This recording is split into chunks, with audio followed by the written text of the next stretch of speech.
Thanks for tuning in to the Mission Matters podcast, where we feature successful, mission-driven leaders committed to creating a positive change in the world. Our mission with this channel is to inspire other leaders by providing industry insights, new ideas, and inspiring stories from the pros.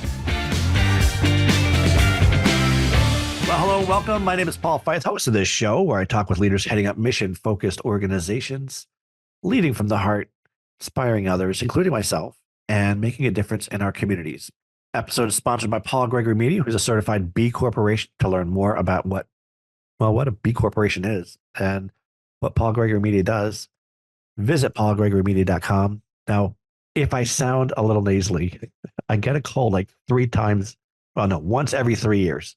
And so if you see me blowing my nose, I apologize, but I didn't want to reschedule this interview because I have with me somebody who had just started delving into this week, and I was excited to interview her. Her name is Beck Dean. Molly, welcome to the show. Thanks. It's good to be here.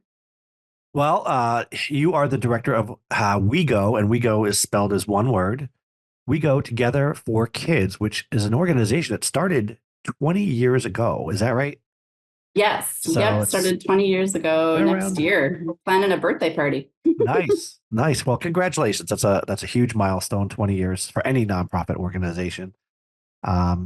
So I have a little blurb here that you've been a nonprofit director you are a nonprofit director with a heart of justice. It says dedicated your life to working with young people. I know we talked a lot about that offline, and you're a speaker, teacher, and preacher. So we're going to get to learn a little bit about your faith-based work and background in just a second.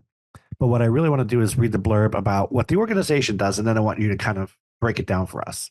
So I have, now if you were to read this on LinkedIn, I guess, WeGo Together for Kids is a collaborative impact initiative.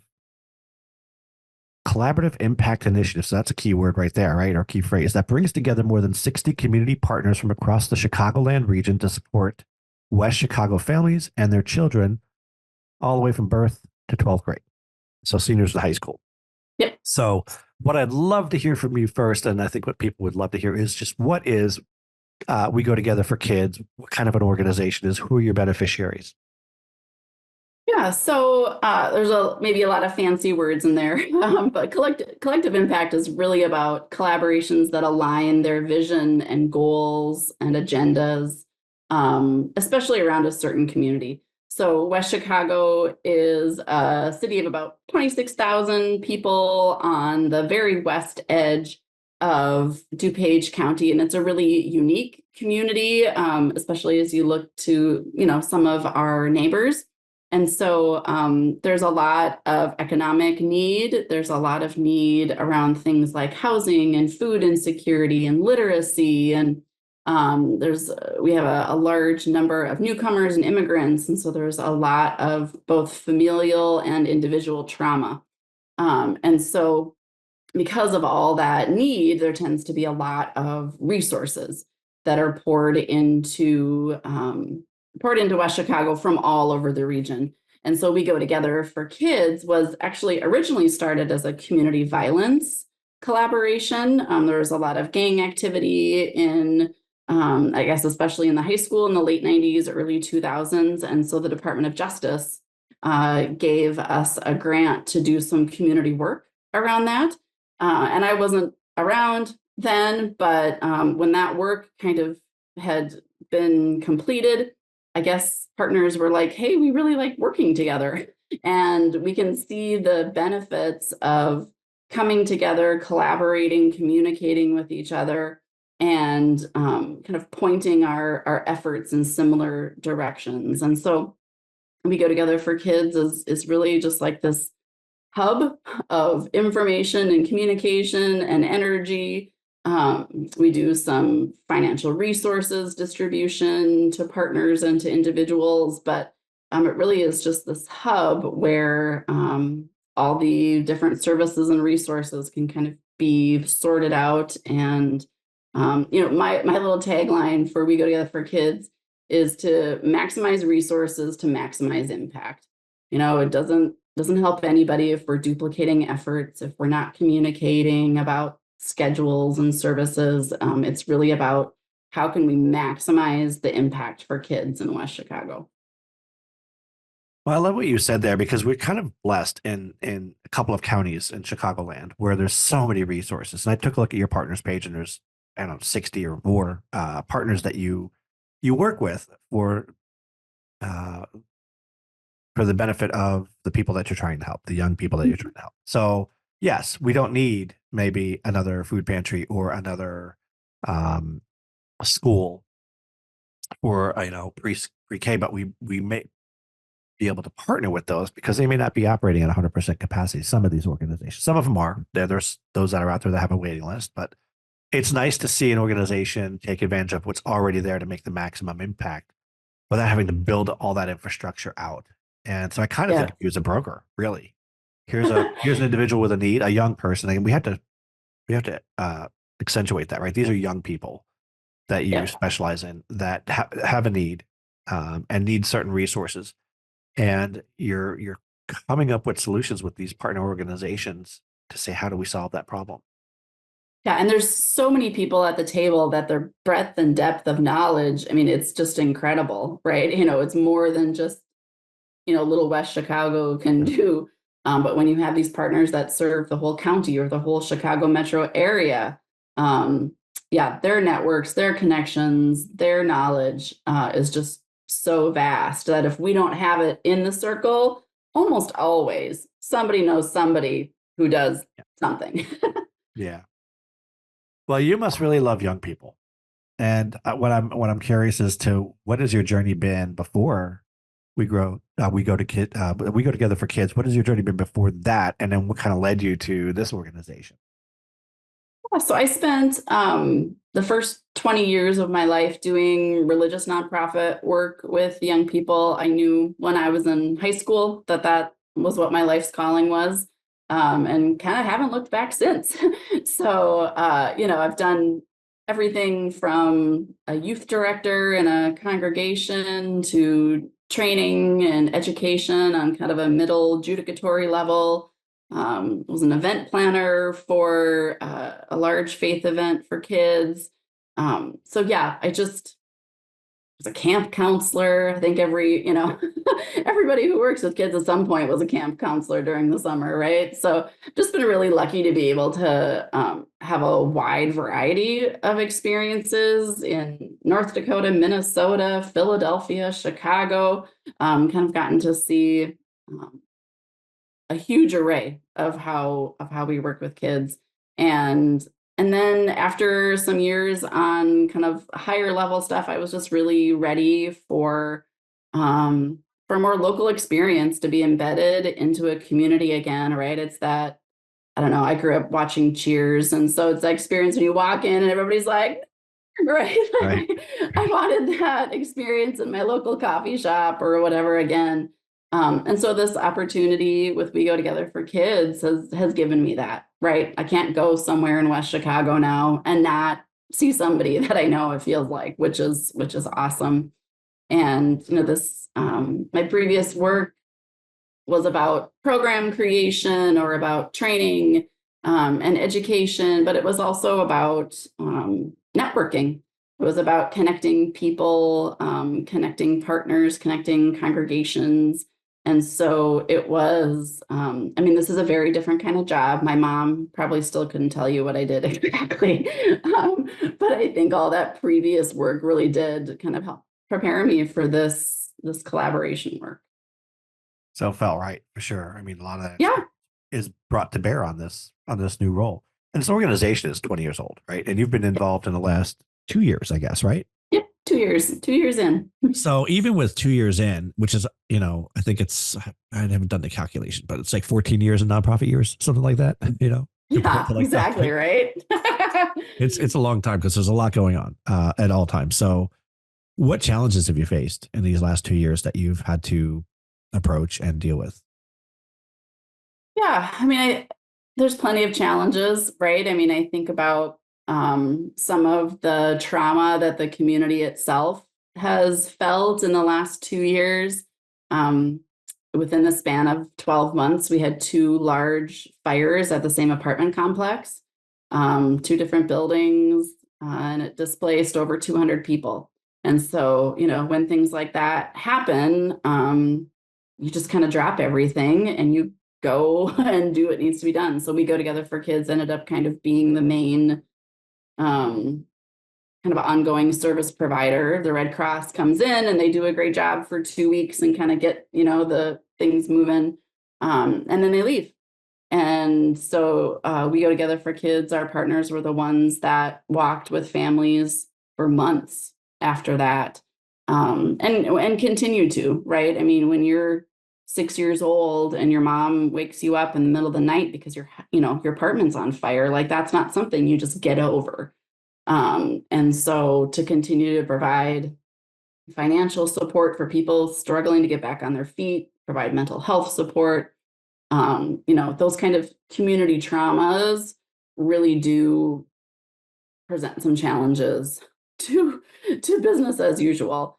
We're so fortunate in that lives weren't lost and that we do have this community that circles around its people. I remember talking to the head lady at the Red Cross one night at the shelter, and I'm like, what do communities do that don't have a We Go Together for Kids, right? Like I had not really been involved in this level of disaster response.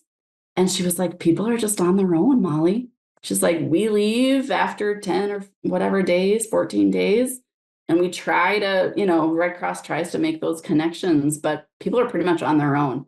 And so for this to happen in a community where there was a network to support them for months has been really important. So that has certainly been an unexpected challenge. They didn't mention that in my interview process. I was 3 months in and I got a call at 4 a.m. saying, we have a problem. So there's always stuff like that comes up. But I think, one of the challenges I knew about when I came in was for a long time, We Go Together for Kids has been sustained by 1 or 2 kind of large grants. And the steering committee, our kind of board of directors, recognize that, that's not great. We need to diversify funding. Yeah. It's not sustainable, right?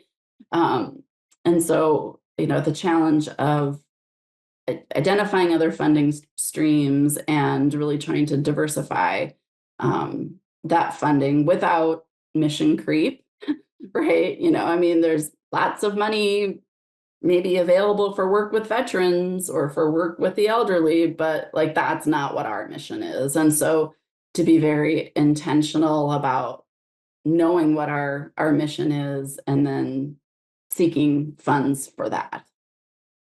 Yeah, very smart. Going back to your resume, though, I have a feeling there's a lot of things that you do that probably were not in the job description.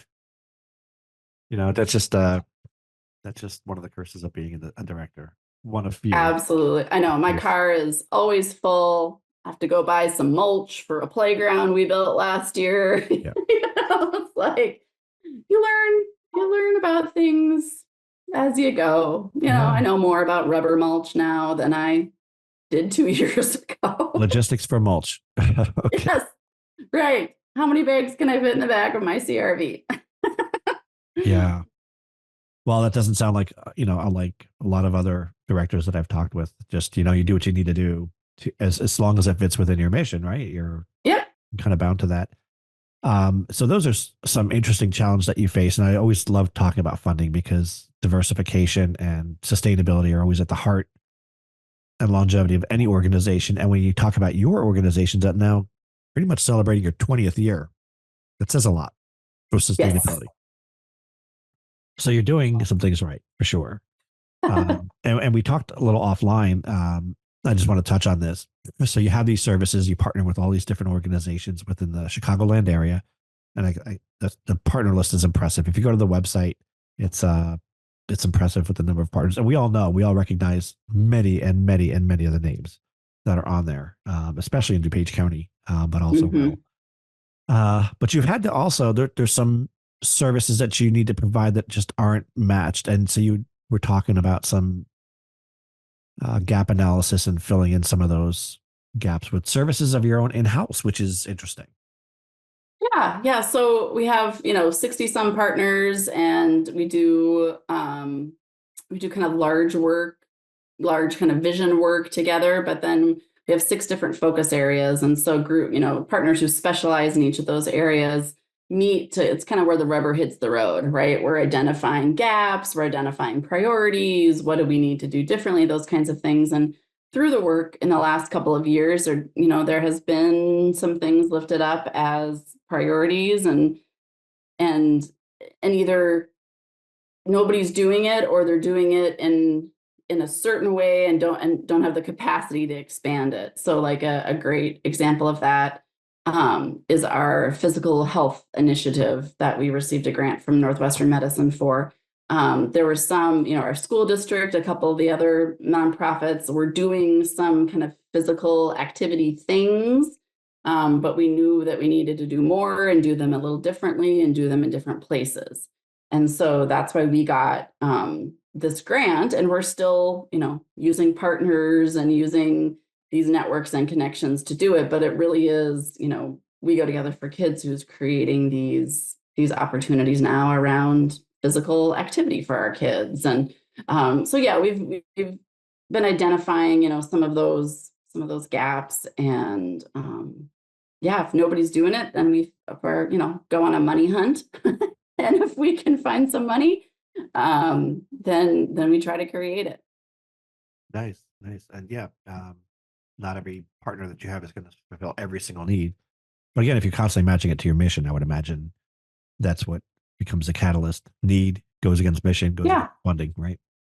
Yep. Well, and the community's needs change, right? I mean, West Chicago has been largely Mexican and white for the last 115 years, but now we've seen an influx in newcomers from places like Venezuela and Colombia. And so, as the demographic changes, as people's lived experience changes, their needs are going to change. And so to just constantly be asking ourselves, is what we're doing what the community needs? Or is it time to take a step back and be like, oh, okay, maybe we need to set that to the side for a while and focus on something new. Adaptability, right? Yeah. It's not going to be the same year after year after year.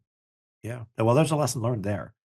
How are your beneficiaries finding you? Are they finding you through the school systems, or are there other ways of doing that?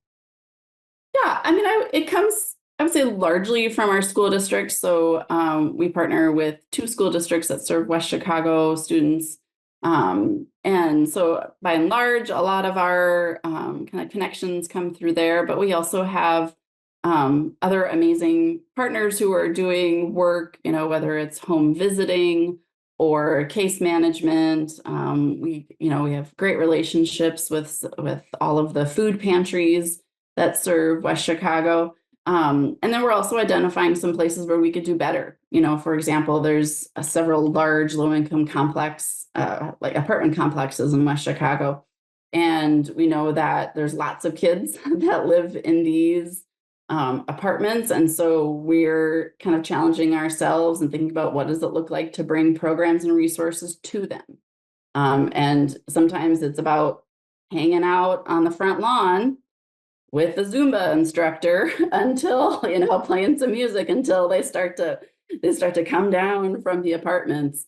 And so we're really trying to think about, like, how can we reach, especially the families with little kids who maybe aren't in the system of the elementary schools yet.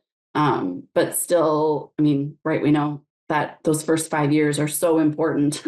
And if we don't reach kids and families with services and resources and, literacy efforts and on, we know if we don't hit them in those first 5 years, that those kids start at a disadvantage. And so we're showing up where they live. We're doing, hanging out at the pool, we're hanging out on the lawn, we're building playgrounds, and just trying to have more of a presence in the community. Building and being a resource and being there, all good things. I think after 20 years, WeGo Together for Kids is lucky to have you. I hope you stick around for a few more years, and I'm sure many great things will happen. Any parting tips for our other directors out there, or for anyone listening to this podcast? Ooh, that's hard. I feel like there's so many great Nalgene bottle stickers out there that we all live our lives by, right? But Yeah. we were talking earlier. I really love who I work with. And I think that for me, at least, that's been really key to surviving what can be a really hard career. I mean, it can be just it's a very, demanding field. And especially, I don't know, I'm a little biased, but I think when you work with kids and when your heart is in it for kids, it's really hard to say no. It's really hard to shut that phone off, take those vacation days or whatever. But when you work with people that you really like and that you really trust, some of that gets a little easier. So I've just been really blessed and also made some important decisions, I think, to surround myself with people that inspire me, that I learn from and that I have a good time with. And so, because when you don't like coming to work, it's really hard. Gosh, well, nonprofit work alone is very hard enough. Not to pile on top of that, not enjoying who you're working with. So, and there's a lot of platitudes out there, right? About, surround yourself with people that are better than you and or people that you like, who do a great job. And you need to take that break. You need to have some sort of work-life balance. It's not as luxurious as, maybe for corporate work, but there definitely needs that balance. You need to prevent burnout and you need to have people that you can rely on, right? Yep. Yeah. And so, people snicker at me, but if you ever try to call my work phone, my voicemail will say, don't leave a voicemail because I don't check them. Send me a text message, but I think figuring out some of those boundaries and tips and tools that work for you in order to keep that, keep your life together. I don't know. You got to figure it out and do what works for you. Yeah, as opposed to have all those channels open and then trying to search, which one of the 5 did he leave me a message on? Yeah, no, I need something written down. Send me a text message. It'll be fine. Yeah. Awesome. Well, it's been a pleasure getting to know you, getting to know the organization. Thank you for being on the show. I really appreciate it. Yeah, this is awesome. I love sharing about what we're doing in West Chicago. So thanks for the opportunity. Yeah, people need to know, for sure. Until next time, everyone. Thanks for listening to the Mission Matters podcast. We'll see you again next time, and be sure to click subscribe to get future episodes.